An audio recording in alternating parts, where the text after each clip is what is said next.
Okay, we're still here in Stoddard County, Missouri today, and stick with us. The reason we might have to do this second one is because there's a lot of information on these signs.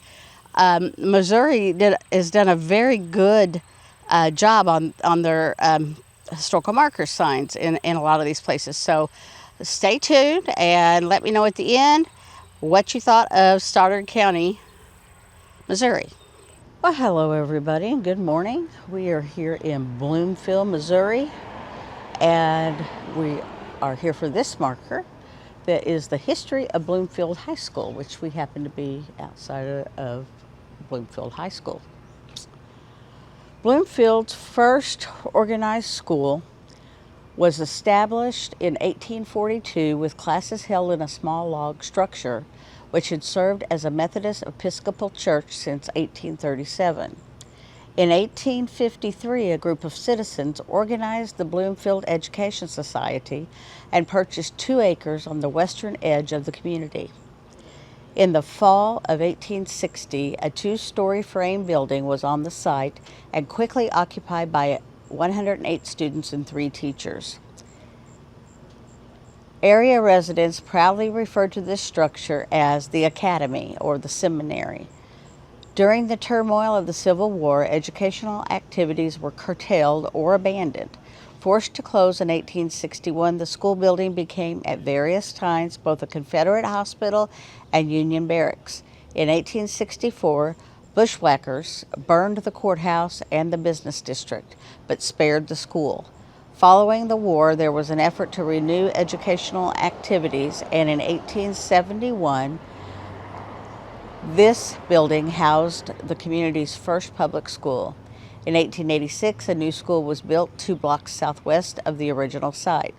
In 1898, the Bloomfield High School was established and housed during the first 2 years in the new Buck and Boyd building, 1 street west of the business district.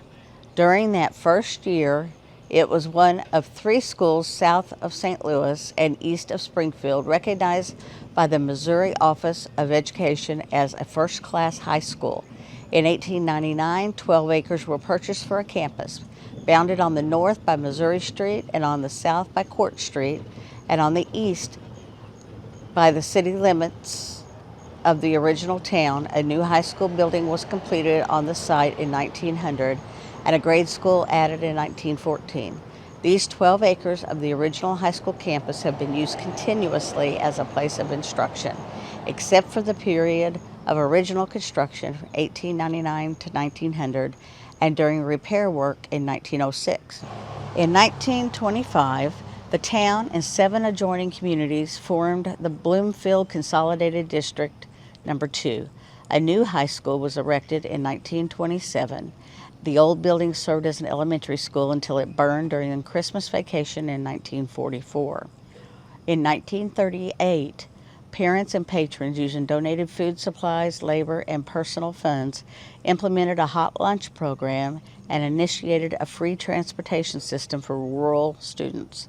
The school's first yearbooks, called The Blossom, were first published in 1913 and chronicled the early classes and activities. These included the development of boys baseball in 1907, boys track and girls basketball in 1908, boys basketball in 1911, oratorical contests in 1910, and a debate team in 1915. Although instrumental music had been taught at the Academy in 1860, it was in the late 1930s and early 1940s that the school's orchestras became widely recognized and a source of community pride. Notable achievements in athletics over the years include the records of the boys' basketball teams of 1947, 65, and 1966, and the girls' undefeated Missouri State champion volleyball team of 1992. During a century of education, 1898 to 1998, the school district has established a reputation for strong administrative leadership, outstanding teachers, and exceptional student achievement at local, state, and national levels in athletics, debate, oratory, agriculture, practical arts, and fine arts. Most importantly, the Bloomfield School District has produced thousands of outstanding citizens. Graduates have assumed important roles in medicine, education, business, law, agriculture, community service, the military, and local, state, and national government. Well, we're in Bloomfield, Missouri, and this marker is for the Bloomfield Academy. In 1853, a group of Bloomfield citizens organized the Bloomfield Educational Society for the purpose of establishing a first-class literary institution in Bloomfield. In 1854, the directors purchased land for a building site, and in 1855, the Missouri General Assembly officially recognized the society. The society initiated fundraising efforts, advertised for teachers, and on February 10, 1860, announced plans for a new school. On August 6, 1860, the Bloomfield Academy opened for business with over 100 students and 3 instructors.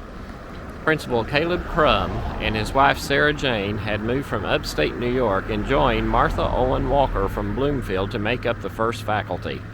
By May of 1861, Principal Crum recorded that the Academy had experienced a good, orderly school year, and they were looking forward to a promising future in spite of troubling news from Charleston, South Carolina, and St. Louis, Missouri. Few imagined what was about to happen in Stoddard County and the United States. Before the new school year was scheduled to open in late August of 1861, the Civil War came to Bloomfield and the Academy was taken over by General Jeff Thompson and the troops of the Missouri State Guard. General Thompson initiated a military campaign to seize Fredericktown, Missouri, and in anticipation of casualties ordered, "I want that college building, every room in it, prepared for the reception of the sick and wounded." Principal Crum moved the Academy to the Baptist Church and commenced school on my own account. By the spring of 1862, the school was again occupied by soldiers, now in blue uniforms. Captain Henry Eggleston of the 1st Wisconsin Cavalry took possession of the academy, which he described as 2 acres in size, surrounded by a high board fence, with at one time beautiful flower gardens which were all trampled. "It is too bad," he added, "but such is war." Several of the male students of that first school joined the Confederate Army. These included Bartlett, Carter, Critz, Hardy, Kitchen, McLean, McDonald, Miller, Poplin, and Welch.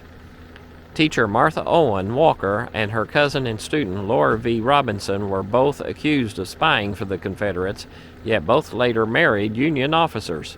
Principal and Mrs. Crum sent their 2 teenage sons back to New York for the duration of the war. For 4 chaotic years of war, the Academy and its grounds were abused and neglected. The town changed hands more than 20 times. By 1865, the Academy stood alone among the ruins and ashes of the once proud town. On April 7, 1890, the property was sold for $100. The dream of a first-class literary institution was gone with the winds of war. This marker is for Stoddard County, the largest of Missouri's 6 southeast lowland counties. Stoddard encompasses 837 square miles. Organized in 1835, it is named for Major Amos Stoddard, the first American civil governor of Upper Louisiana. In the 1808 Osage Indian Land Cession, the county was utilized by Delaware and Shawnee Indians in the early 1800s. Southern pioneers began to settle the area about 1817. Bloomfield, the county seat, was laid out in 1835 near the site of a Delaware and Shawnee Indian village on 50 acres given by Absalom Bailey. In the Civil War, the town was a Union post. At the newspaper plant, there, a company of volunteers from Illinois printed a soldier's newspaper titled Stars and Stripes. November 9, 1861. The town was burned during a Confederate raid by General John S. Marmaduke's troops, September of 1864. Throughout the war, Bloomfield and the county suffered much troop activity and many guerrilla raids, and all growth came to a halt.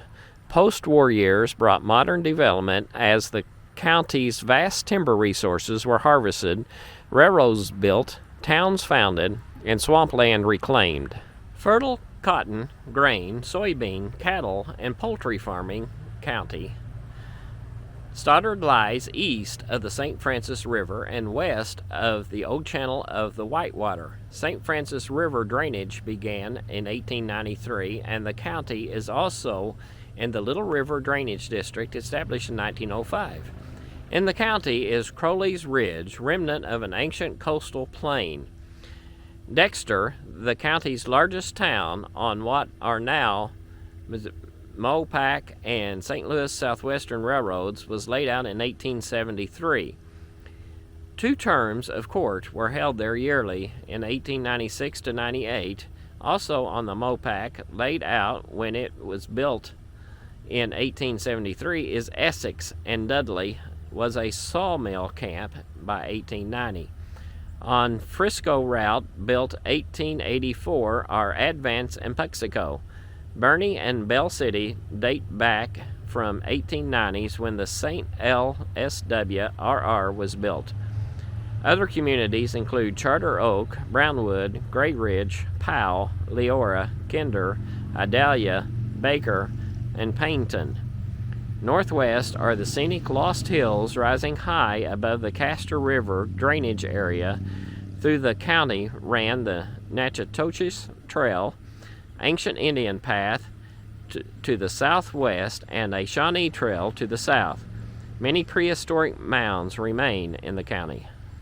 All right, we're here in the National Cemetery at Bloomfield, Missouri, for this marker, which is for an address by President Abraham Lincoln, November 19th, 1863. Oh, I had to memorize this. I wonder if I could still say it by memory. Probably not.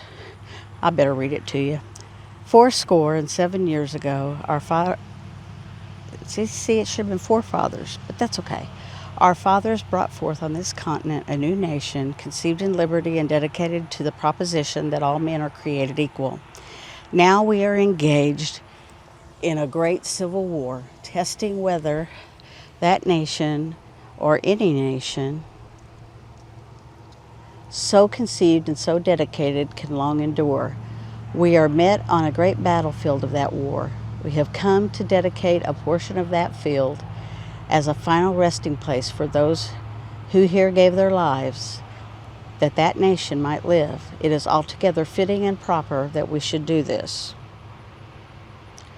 But in a larger sense, we cannot dedicate, we cannot consecrate, we cannot hallow this ground. The brave men, living and dead, who struggled here have consecrated it far above our poor power to add or detract. The world will little note nor long remember what we say here, but it can never forget what they did here.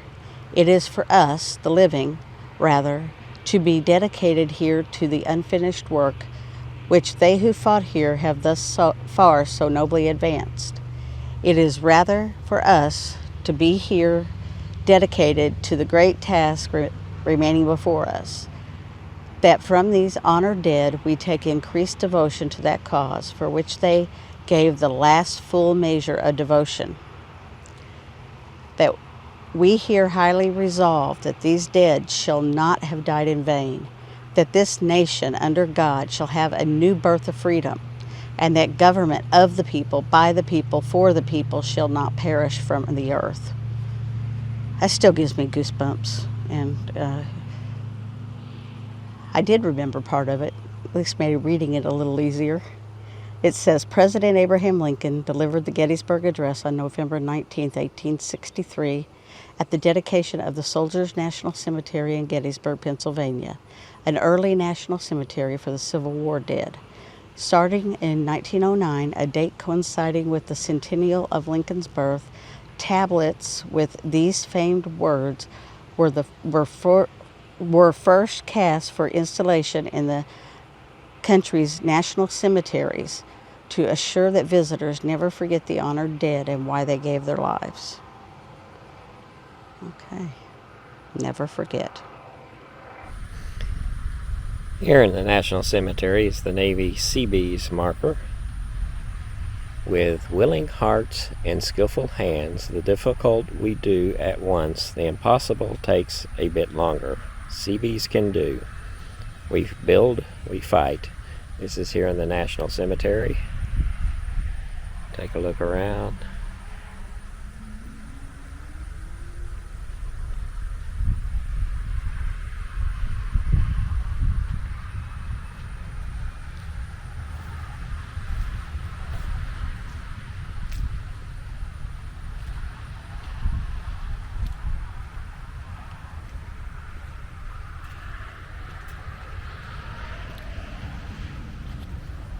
All right, we are in the National Cemetery in Bloomfield, Missouri. And we're looking for 2 markers.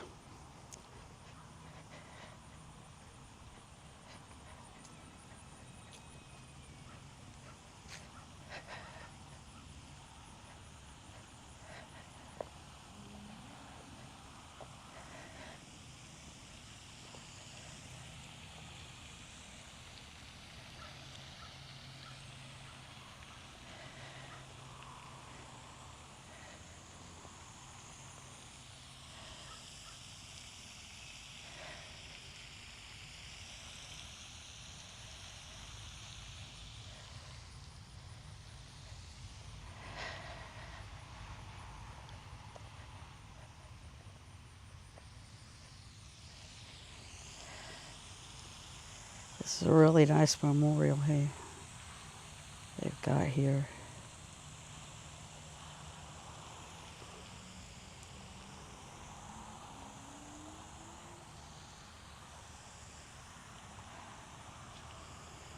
Okay, we are in Bloomfield, Missouri, and we're at this marker called the Fatal Tree. An article in the Missouri Democrat, a Cape Girardeau newspaper, dated July 3rd, 1862, described the war-weary community of Bloomfield. It also told of a certain tree used for sad occasions. 2 or 3 of us went down and saw the tree on which low hung 3 Union men. It is better adapted to hanging purposes than any live tree I ever saw.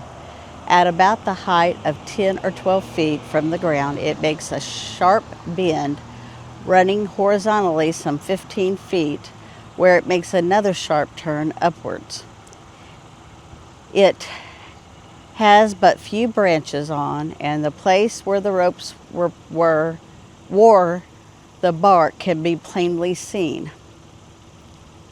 They dug 3 shallow holes and tumbled the bodies in, threw a little dirt over them, not half filling the excavations, and left them to their eternal rest.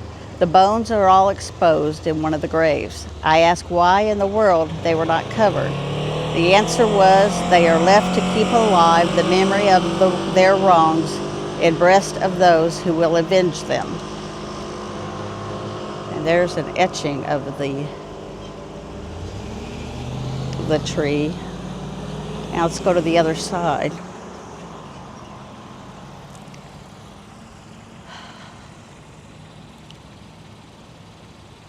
The following day, a Union cavalryman wrote his wife in Wisconsin, also telling of the town and describing the same tree which he called the Fatal Tree. July 4th, 1862. My dear wife, we are encamped just outside of the town. There were about 1,000 inhabitants here before the rebellion. The most of them left at that time. They are coming back again, some of them. I am in sight of a tree where there were 3 Union men hung and 4 graves. I filled my endurance to hang 4 here from ropes and 4 graves, but one was not hung. He got away or became sesh? I'm not exactly sure what that word means. I have to look that up. I have forgotten which. Any man that was suspected of Unionism was made to join the secessionists. Maybe that's what that is. Or hang or be shot at one time. The woods about here stunk with dead Union men shot and left and not burned, 6 and 8 in a pile. Can you realize that this has been an awful place? Pomeroy put the ropes on the same tree to hang 3 Sesh in retaliation for the killing of Doc Gregory. He took them out, put the ropes around their necks, put the capes down over their eyes, had their coffins before them, and prayed for God to soften Major Pomeroy's heart. And I suppose he did, for he did not hang them. I will draw a cut of the tree for you, and you can paint it. I have the cut drawn, a very correct sketch. I guess that's what's on the other side there. I think I also went to see the 3 graves, the 4th vacant. There was the 3 graves filled and 1 open. A person cannot realize until he sees the evidence, and here it is. I have drawn the halters as they were the marks on the tree where they were drawn over the tree. The tree is elm, about 1 foot in diameter. Private Josiah Ripley White, 1st Wisconsin Cavalry. Wow, that's kind of hard to read. A few places I wasn't quite sure, but I would say that one word is sesh, or sesh, for successionist. So, wow. All right, we are in Dexter, Missouri for this monument.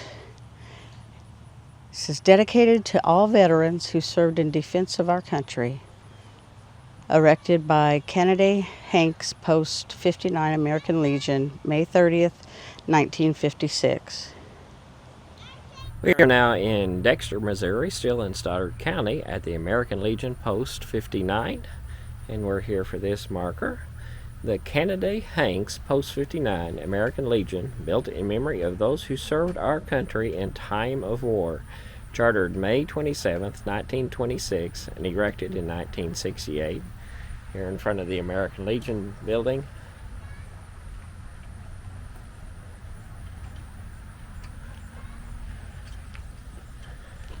And it's got all the branches on the side: Marine Corps, Navy, Coast Guard, National Guard, Air Force, and Army. Well, okay, guys, that was Stoddard County, Missouri. Woo! Nearly blew me off the road. That was Stoddard County, Missouri. I hope you enjoyed that as much as I did. And stick with us as we continue to bring you some historical markers.